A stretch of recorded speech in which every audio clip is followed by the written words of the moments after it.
사또에게 물어봤더니 그 아들이 효성이 지극한데 어머니가 왕의 행렬을 보고 싶다고 해서 이렇게 지게에 태워가지고 구경시켜 드리러 왔습니다. 그 소리를 듣고 이 숙종이 그 효성이 지극한 아들에게 큰 상을 내렸습니다. 그 이야기를 듣고 이웃 마을에 불효자가 한 명 살았는데 이 사람도 나도 큰 상을 받아야 되겠구나 그런 욕심이 생겼어요. 마침 몇 달 후에 왕이 또 이웃 마을을 지나간다는 것입니다. 그때 이 불효자도 기회가 왔다. 그래가지고 어머니가 병상에 있을 때는 모른 척 했었던 그런 아들이 어머니를 억지로 지게에 태워가지고 가서 왕의 눈에 제일 잘 보이는 곳 거기다가 자리를 딱 잡고서 왕만 지나가기만 해봐라. 그런데 마침 왕이 딱 지나가면서 예상대로 딱 그 앞에 딱 선 거예요.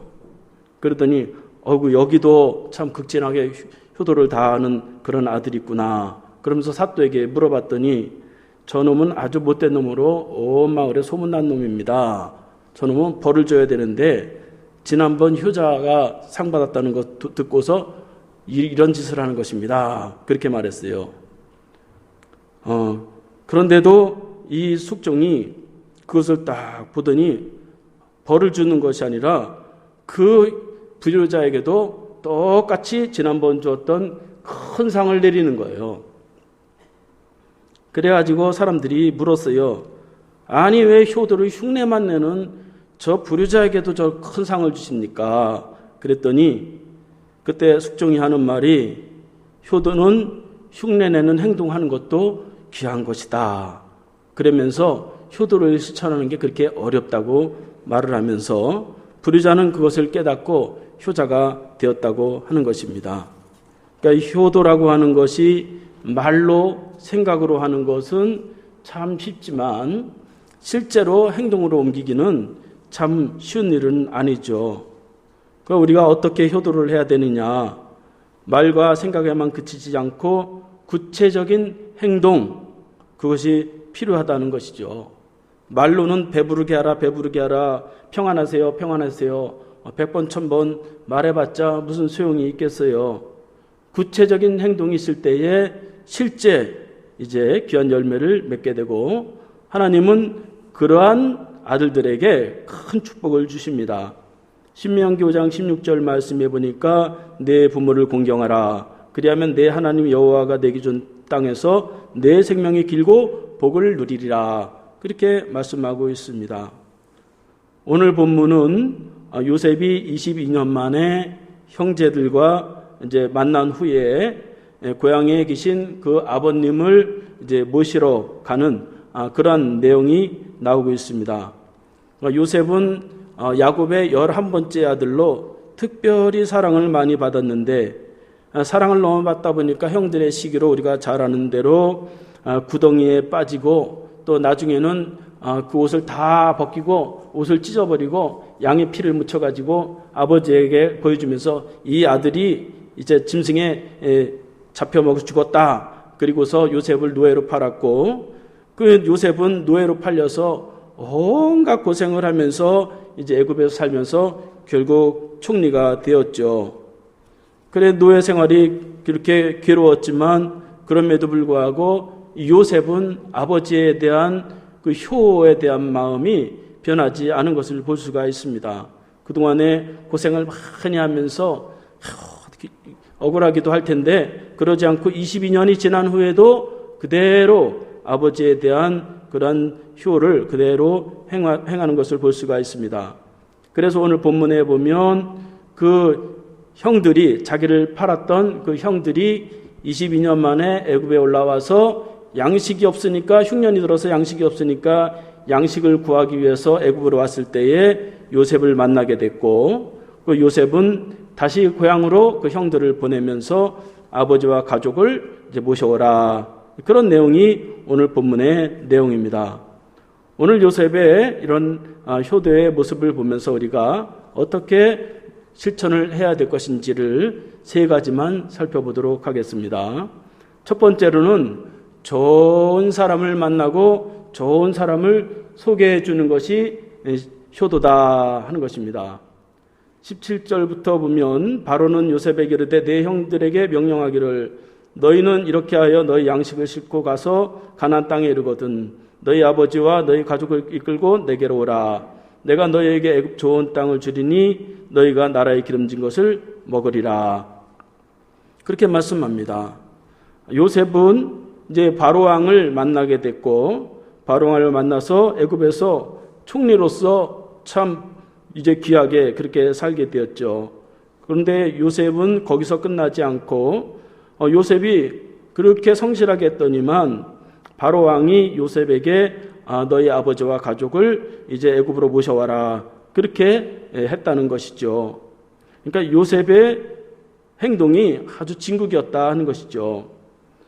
그러니까 사람은 주변에 좋은 사람들을 만나게 되는데 요셉과 같이 성실하게 살다 보니까 이 애굽의 좋은 사람들을 만나게 되고 바로왕을 만나게 되는 것을 볼 수가 있습니다. 그러니까 요셉은 노예로 팔려왔지만 이제는 노예의 몸이 아닌 총리의 몸으로 주변에 귀한 사람들이 많이 있었는데 그 덕분에 이제 왕의 초청을 받고 그 아버지는 이제 애굽으로 오게 되는 것을 볼 수가 있습니다.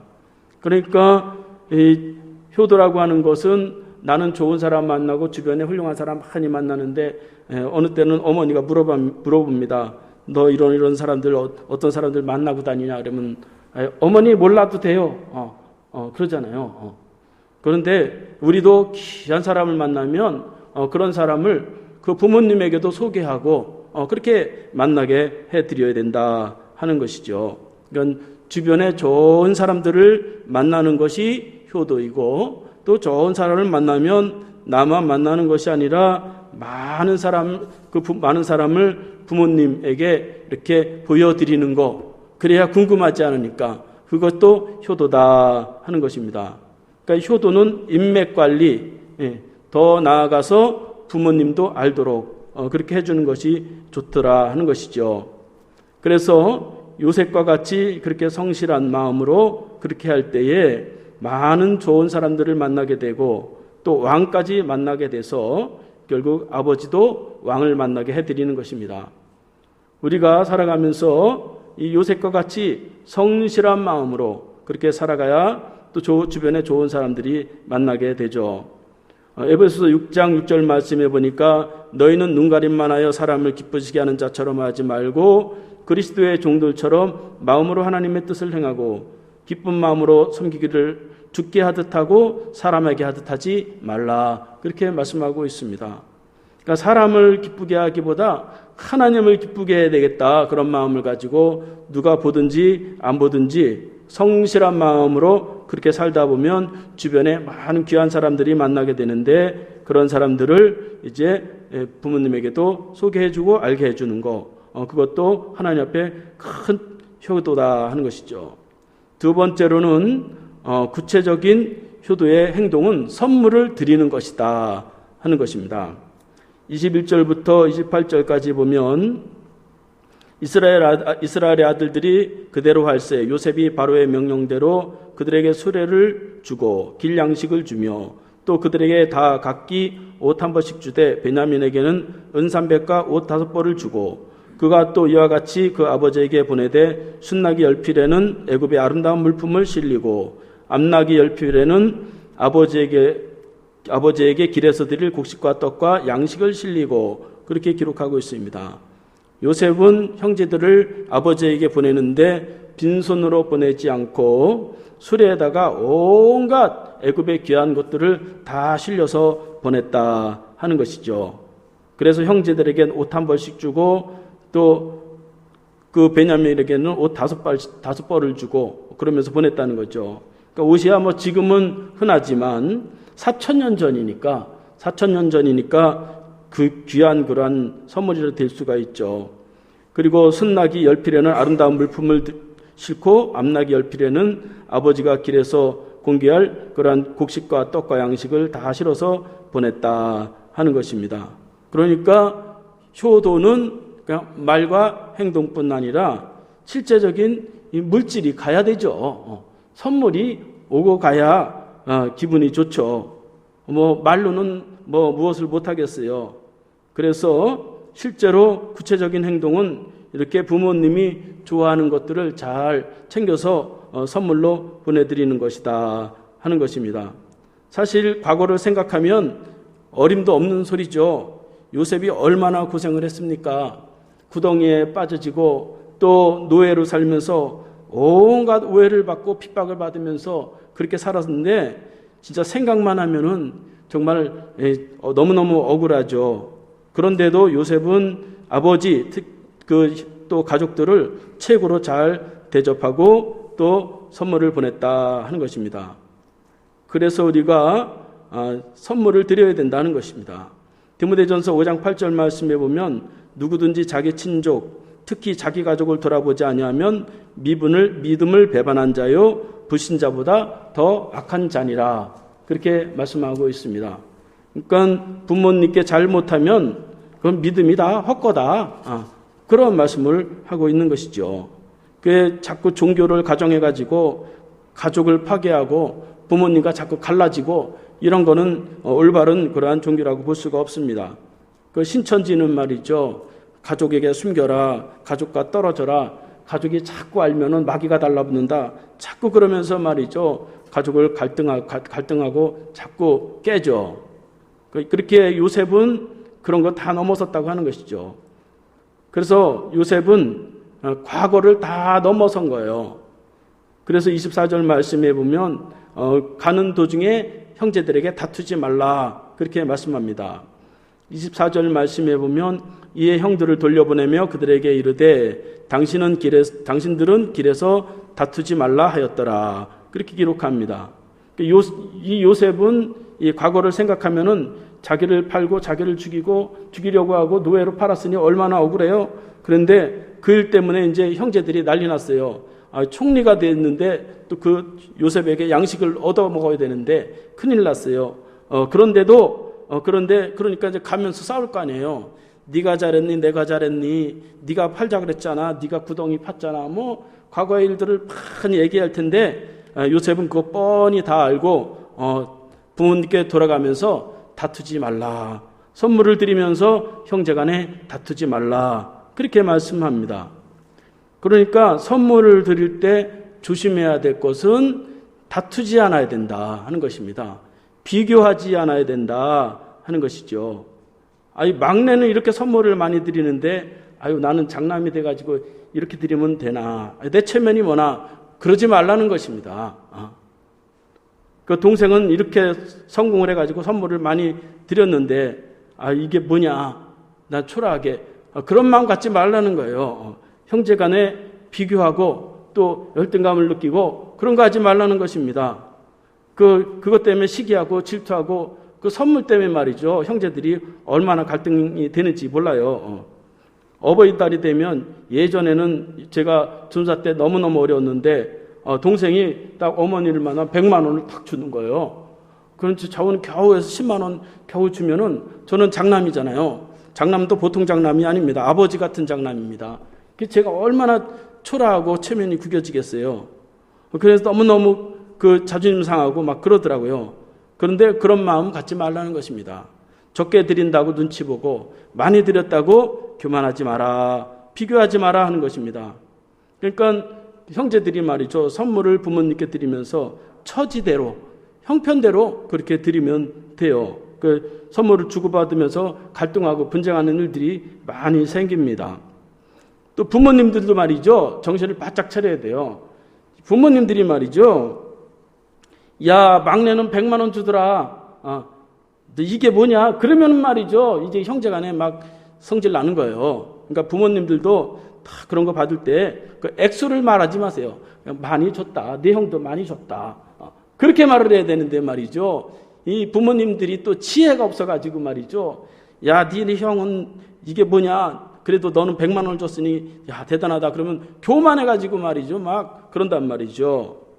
그러니까 선물보다 더 중요한 것은 형제 우애.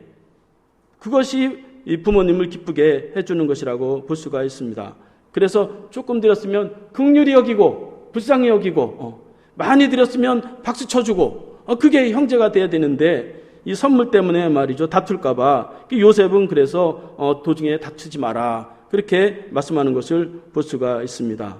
우리가 하나님 앞에서 무엇을 하든지 원망 없이 시기 없이 질투 없이 해야 그 열매가 아름다운 축복의 열매가 맺히게 됩니다.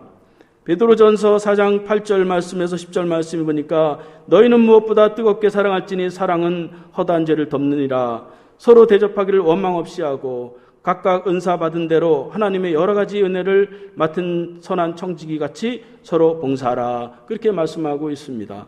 각각 받은 대로 형편대로 원망하지 않고 비교하지 않고 그렇게 이제 선물을 해드려야 된다. 하늘나라 갈 때까지 그것이 형제지간이든 성도지간이든 그렇게 할 때에 우리가 하나님의 나라가 이루어지고 피차간에 윈윈이 생기는 거예요. 그러면 둘 다 하나님의 축복을 다 누리게 됩니다. 우리 부모님들도 이제 어버이날, 오늘 어버이날이니까 용돈 다 받으셨을 줄 압니다. 저도 이번 주에 바빴어요. 강원도에 갔다가 또 전라도에 갔다가 바빴어요. 그런데 말이죠. 부모님 저는 조금 드렸는데 더 많이 주더라고요. 저는 30만 원 드렸는데 장모님이 50만 원을 주는 거예요. 오히려 괜히 갔다 그냥 그 90이 넘은 분이 말이죠. 그래가지고 부모님은 말이죠. 저도 자꾸 주고 싶은 게 부모님 아니겠어요. 그래서 형제들과 비교하지 않고 그저 감사하게 받고 그래야 형제들이 원만하다 하는 것입니다. 원망 없이 이렇게 부모님을 기쁘시게 하면서 선물을 드려야 된다 하는 것입니다. 세 번째로는 좋은 소식을 자꾸 알려드리는 것이 효도다 하는 것입니다. 26절 말씀에 보면 알리어 이르되 요셉이 지금까지 살아있어 애굽 땅 총리가 되었더이다. 야곱이 그들의 말을 믿지 못하여 어리둥절하더니 그들이 또 요셉에게 자기에게 부탁한 모든 말로 그에게 말하며 그들의 아버지 야곱은 요셉이 자기를 태우려고 보낸 수레를 보고서야 기운이 소생한지라 그렇게 말씀하고 있습니다. 야곱은 양식을 구하기 위해서 아들들을 애굽에 보내면서 그래 양식이나 잘 구해가지고 와라. 그러면 참 기쁜 소식이다. 아무 탈 없이 그저 양식만 있으면 된다. 그랬는데 돌아올 때는 양식뿐 아니라 요셉이 애굽의 총리가 되었다는 그러한 좋은 소식을 아버지께 들려드렸다 하는 것입니다. 그동안 죽은 줄 알았던 요셉이 살아있고 총리가 됐고 또 그것도 왕이 나는 자리뿐이고 다 요셉에게 맡길 정도로 위대한 총리가 되었다는 그런 소식을 듣게 되었을 때에 이 야곱이 기운이 소생했다고 하는 것입니다. 어렸을 때 짐승에 잡혀먹은 그 아들이 어떻게 살아있을까? 처음에는 믿지 않았는데 내가 분명히 피 묻은 요셉의 옷을 다 봤는데 그럴 리가 없다. 그래서 어리둥절했다는 거예요.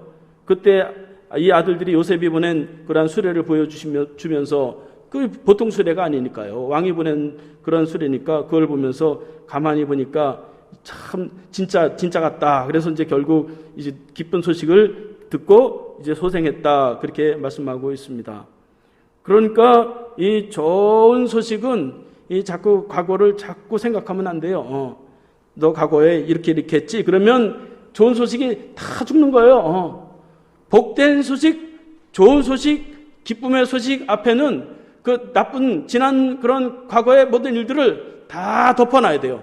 그래야 이게 더 활성화가 되고 더 그게 갑절로 이 꽃배기가 되는 것입니다. 그래서 야곱은 죽은 줄만 알았던 요셉이 내 아들이 살아있다. 이것을 듣고서 덩실덩실 춤을 췄다는 거예요. 이거는 뭐 성경에 없는데 제가 그랬을 것 같아요. 그러니까 그런 소식을 듣고 아버지가 거의 죽어갔었는데 기운이 소생했다는 거예요. 그래서 27절 말씀에 보면 아버지 야곱은 요셉이 자기를 태우려고 보낸 수레를 보고서야 기운이 소생한지라 그렇게 말씀하고 있습니다. 그동안 야곱은 살아가면서 너무너무 원망스러웠어요. 창세기 28장 베델에서 하나님을 믿기로 하면서 하나님이 내가 너를 축복해 주리라, 내 자녀들이 많아지리라 그러면서 약속을 해주셨어요. 모든 족속이 내 자손으로 말미암아 복을 받으리라 그랬는데 자기 형편을 보니까 이제 죽을 때가 다 됐는데 아이고 내 처지가 이게 뭐냐, 겨우 밥도 못 먹어가지고 이게 뭐냐 낙심하고 있었는데 이 요셉에게 좋은 소식, 복된 소식을 듣고서 새로운 힘과 용기가 생겨서 28절 말씀에 보면 이제는 내가 죽어도 여한이 없다 그랬다는 거예요. 나는 이제 족하다. 내가 더 이상 바랄 게 뭐가 있냐 그렇다는 것입니다. 그러니까 좋은 소식, 기쁜 소식을 우리만 듣는 것이 아니라 우리도 좋은 소식, 기쁜 소식이 있으면 부모님에게도 궁금하니까 자꾸 말씀을 드려야 된다 하는 것입니다. 그 나쁜 소식이 있을 때만 엄마 나 이거 이렇게 돼갖고 도움이 필요해. 그러지 말고 좋은 소식이 있을 때 그 좋은 소식도 함께 나누어서 함께 낙을 누리고 기쁨을 함께 나누어야 된다 하는 것입니다. 저와 여러분들은 이 세 가지를 다 이미 받았어요. 바로왕과 같은 예수 그리스도, 만왕의 왕 예수 그리스도를 우리가 믿고 있습니다. 모든 선물보다 귀한 예수 그리스도를 우리가 선물로 받았어요. 구원받았어요. 기쁨의 소식, 유앙겔리온, 기쁨의 소식, 복된 소식을 우리가 예수 그리스도를 통해서 다 받았습니다. 다 있어요.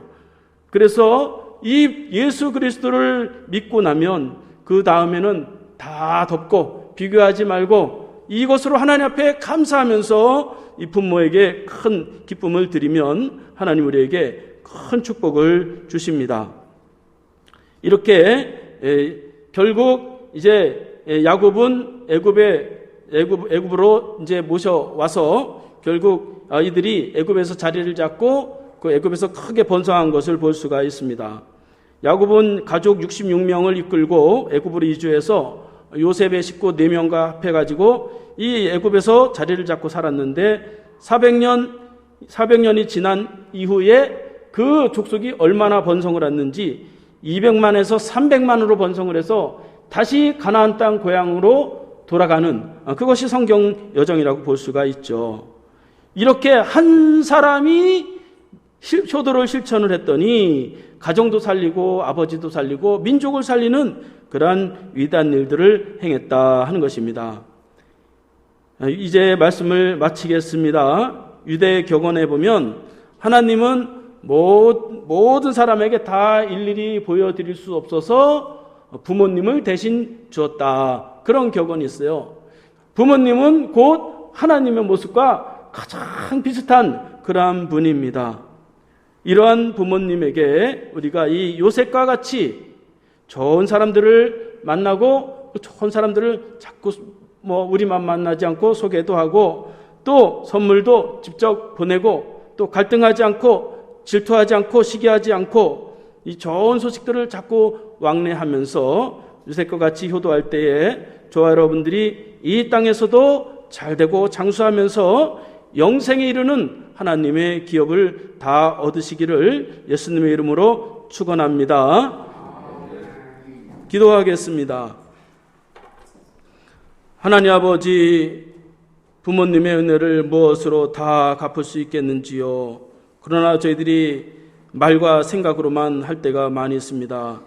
이제 말뿐이 아닌 좋은 사람들을 만나게 하시고 또 이 사람들을 부모님께 만날 수 있도록 기회를 주고 좋은 선물 또 좋은 소식을 자주 전하게 하셔서 이제 하나님으로부터 받은 그러한 축복의 삶을 부모님과 나누게 하시고 부모님에게 큰 보람과 기쁨을 드릴 수 있는 저희들이 되게 하여 주시옵소서. 예수님의 이름으로 기도하옵나이다. 아멘. 일어나셔서 찬송하겠습니다.